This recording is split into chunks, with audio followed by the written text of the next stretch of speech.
Apakah kebenaran itu? Pertanyaan Pilatus ini menjadi gema yang masih terus terdengar sampai hari ini. Beberapa hari ini kita dihebohkan dengan satu berita tentang pengakuan dari beberapa anggota tim sirkus Taman Safari yang terjadi beberapa puluh tahun yang lalu. Beberapa di antara mereka mengatakan bahwa selama mereka menjadi anggota sirkus itu, mereka mengalami banyak sekali tindakan-tindakan yang tidak manusiawi. Mereka diperlakukan seperti bukan manusia, sebagaimana layaknya. Berdasarkan pengakuan mereka, mereka mengatakan bahwa mereka juga disetrum, dipukul. Bahkan sampai ada yang mengatakan bahwa mereka diisolasi dan tidak diizinkan untuk bertemu dengan orang-orang di sekitar, sampai mereka tidak mengerti identitas mereka, dari mana asal-usul mereka, jati diri mereka. Kita juga menyaksikan ada bantahan dari pihak Taman Safari bahwa itu tidak betul. Tapi kemudian kalau kita bertanya, apakah kebenaran itu? Dari satu peristiwa yang menghebohkan tentang sirkus ini. Apakah kebenaran itu? Kalau misalnya kebenaran itu sebatas kebenaran faktual empiris, memang sulit dilacak. Bukti-buktinya sudah tidak ada. Sudah berlangsung peristiwa itu beberapa puluh tahun yang lalu. Kalau kebenaran itu berdasarkan kebenaran hukum, kita tahu di negeri kita hukum sedemikian rupa bisa dipermainkan. Beberapa waktu yang lalu kita tahu juga beberapa anggota dari kehakiman diciduk karena menjadi bagian dari mafia peradilan. Kalau seandainya kebenaran itu berdasarkan hukum di negeri kita, rasanya yang kecil itu sudah pasti kalah di muka hukum. Dan yang memberikan pengakuan itu biasanya kalah. Dan kalau kalah di muka hukum berarti dia dianggap tidak benar. Apakah kebenaran itu? Taruhlah kalau sang pengaku itu toh akhirnya kalah. Dan bahwa kebenarannya tidak pernah ada terjadi penyiksaan berdasarkan pengakuan itu. Lalu apakah kebenarannya? Apakah kebenaran berhenti sampai pada kebenaran faktual dan kebenaran hukum saja?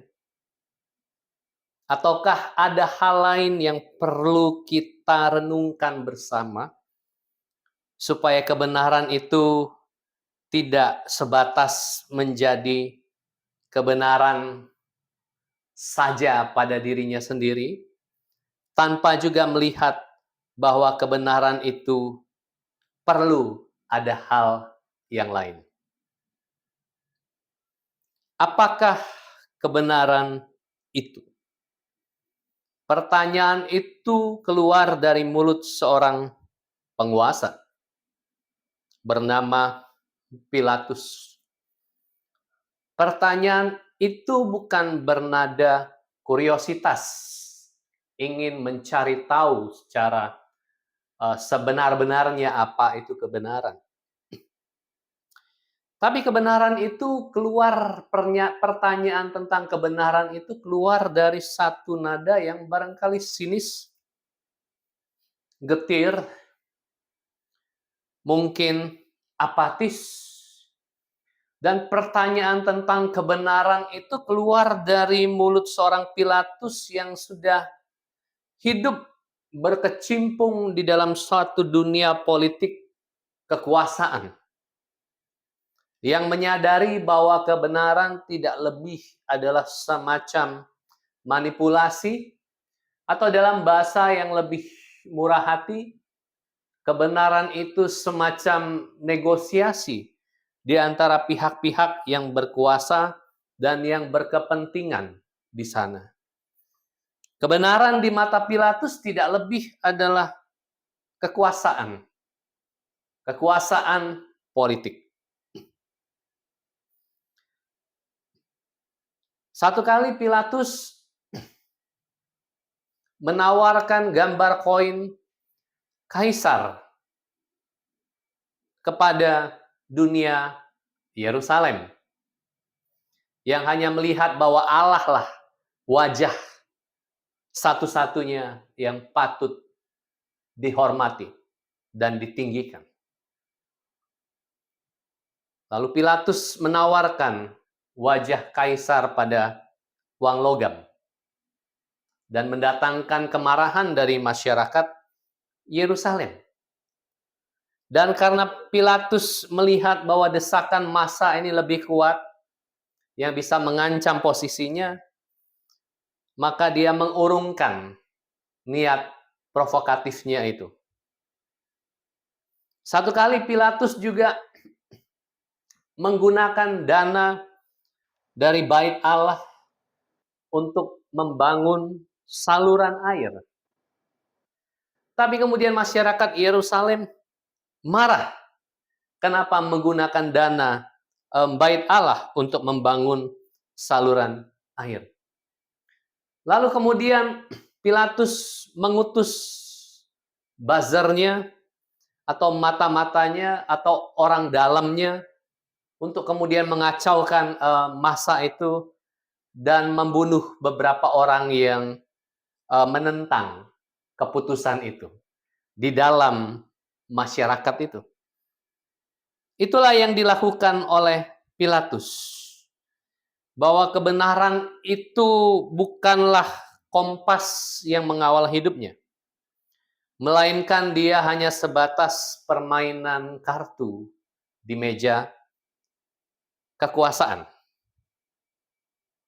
Dia tahu bagaimana mengelola kebenaran itu dengan mengelola kekuasaan. Dia tahu bagaimana bertahan di kursi pemerintahan Romawi itu tidak bisa mengandalkan kebenaran, tetapi hanya mengandalkan akal bulus atau kelicikan. Bukankah ini familiar di sekitar kita? Kita tahu apa yang benar, tapi kita diam. Kita tahu siapa yang perlu dibela atau apa yang perlu dibela, tapi kita memilih bersembunyi di balik kata netral. Netralitas itu adalah mitos, menjadi topeng dari kebenaran. Hari ini kita belajar dari teks Yohanes 18 dan 19 ini. Yang pertama, bahwa memang kebenaran itu seringkali mati, luntur oleh sengkarut negosiasi sengkarut kekuasaan, dan sebagainya.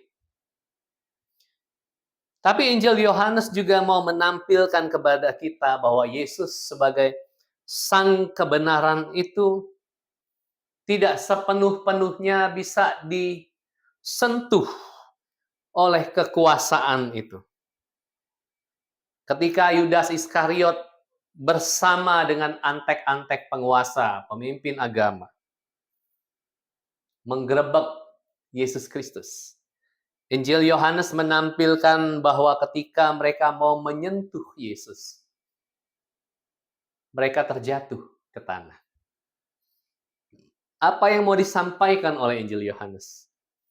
Bahwa Yesus sang kebenaran itu sesungguhnya tidak bisa disentuh oleh sengkarut kekuasaan pada masa itu. Dia memberi diri dia disentuh, sehingga dia bisa tersalibkan. Sehingga sang kebenaran itu bisa mati. Tapi bukan kebenaran itu pada dirinya mati, tetapi dia memberikan dirinya untuk mati, untuk disalibkan, untuk dikuburkan.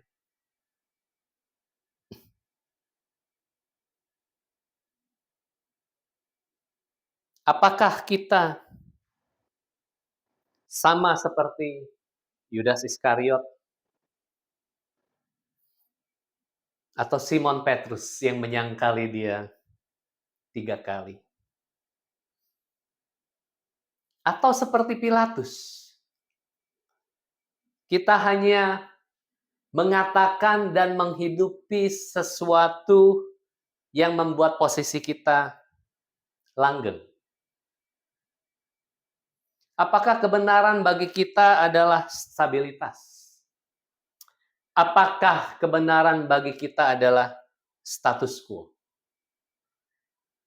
Aku hanya mengatakan dan menghidupi hal-hal yang tidak mengganggu statusku, atau posisiku, atau kepentinganku. Aku akan tutup mata dengan ketidakbenaran dan ketidakadilan, asalkan posisiku tetap nyaman. Bagiku kebenaran adalah status quo, posisiku, kelanggengan hidupku.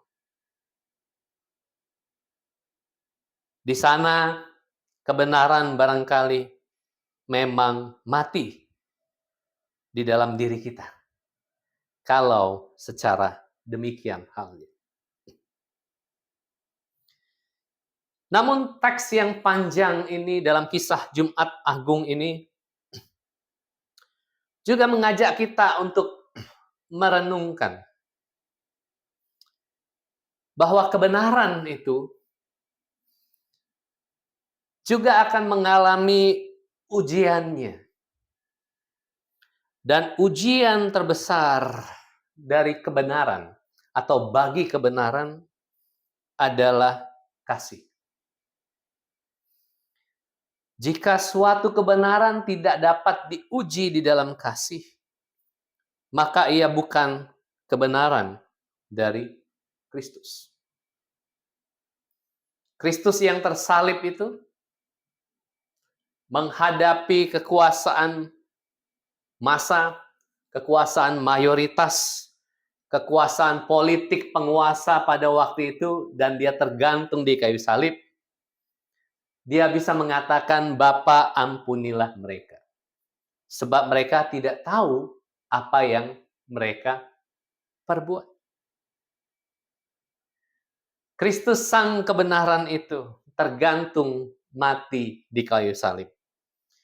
Tapi sekaligus dengan pengakuan itu, kita tahu bahwa sesungguhnya kebenaran itu memang diuji oleh yang namanya kasih.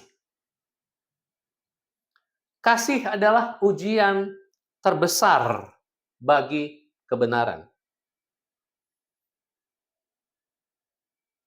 Pengakuan dari anggota sirkus yang mengalami perilaku-perilaku, tindakan yang tidak manusiawi semasa mereka menjadi anggota sirkus itu. Perlu dilihat dari lensa kasih juga.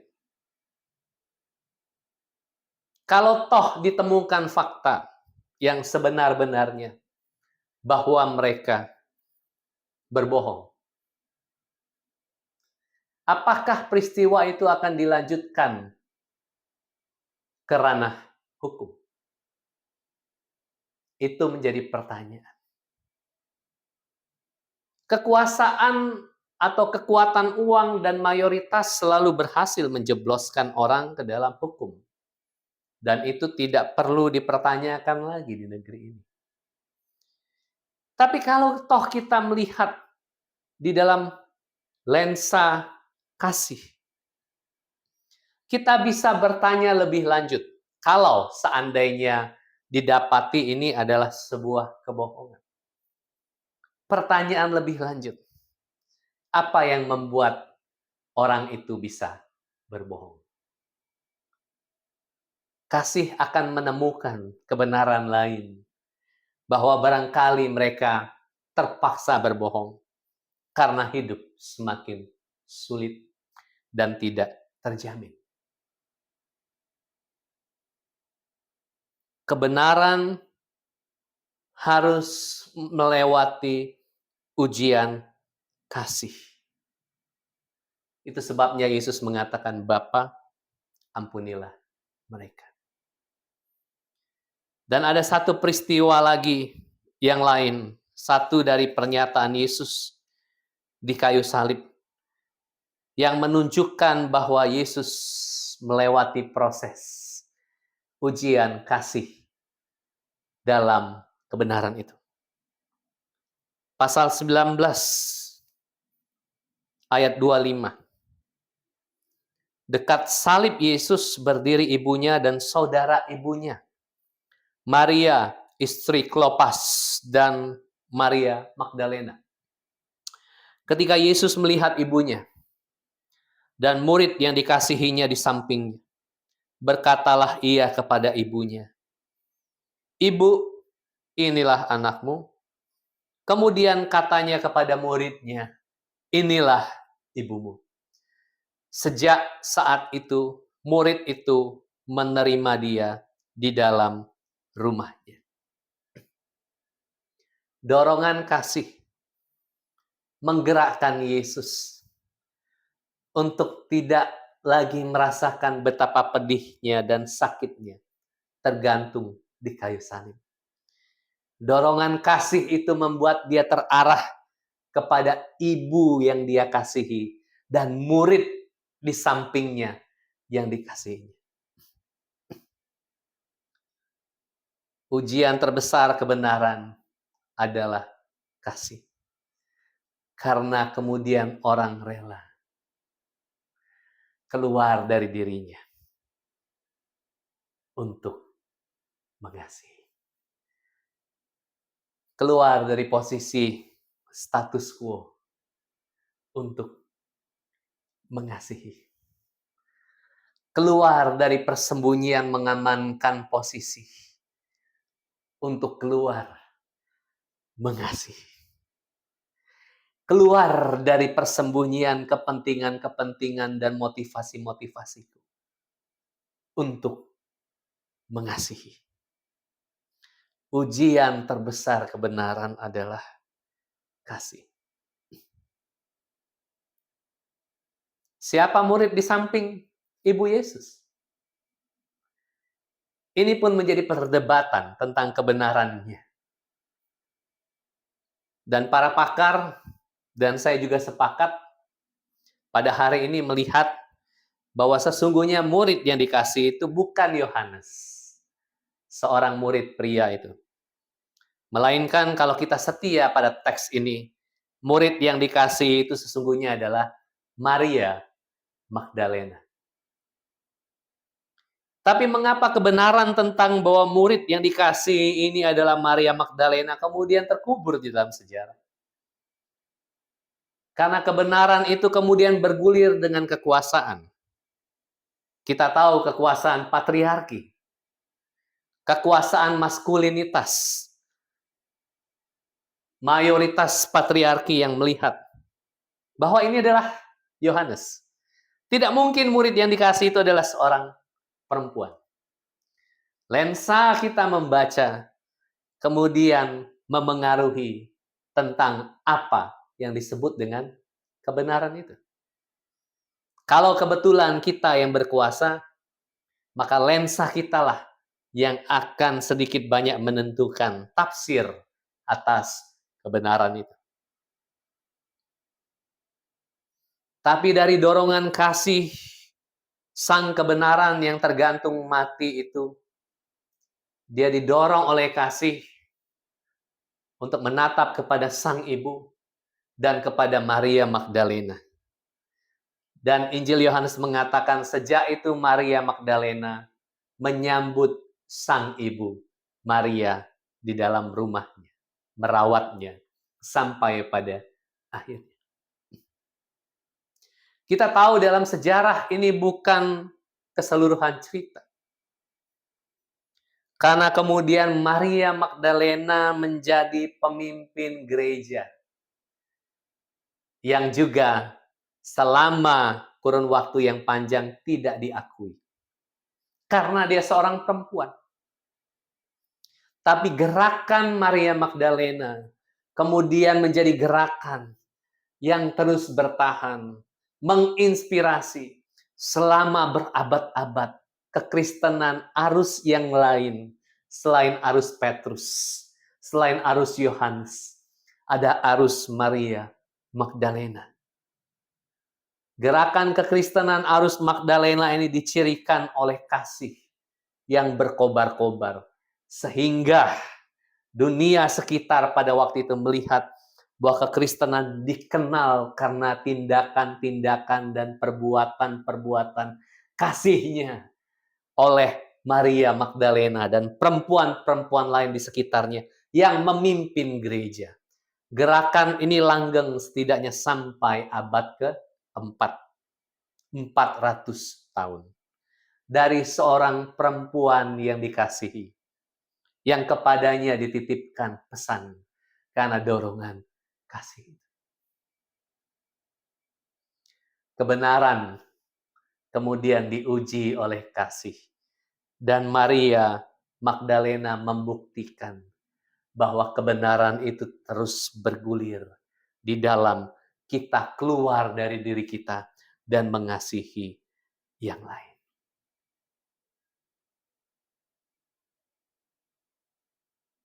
Jumat Agung ini adalah pengingat bagi kita semua bahwa dunia dengan sengkarut konspirasi kekuasaannya bisa menyalipkan kebenaran sehingga kebenaran itu tampak mati tergantung di kayu salib. Tapi dunia tidak bisa pernah membunuh kasih. Karena kasih adalah kekuatan yang lebih besar dari maut. Dan di dalam kasih itulah kebenaran akan bergulir kembali. Karena hanya kebenaran yang penuh kasihlah yang akan menyelamatkan dunia. Dan orang yang didorong oleh kasih, dia tidak lagi takut kehilangan posisi. Dia tidak lagi takut dia akan mati. Dia tidak akan lagi takut dia akan digilas oleh kepentingan politik dan kekuasaan yang lebih tinggi. Karena dia tahu hidup di dalam kasih. Berarti dia menatap dan terarah kepada sang kebenaran itu yang selalu membangkitkan pengharapan. Matinya sang kebenaran tergantung di kayu salib adalah panggilan bagi kita untuk hidup di dalam kasih. Amin.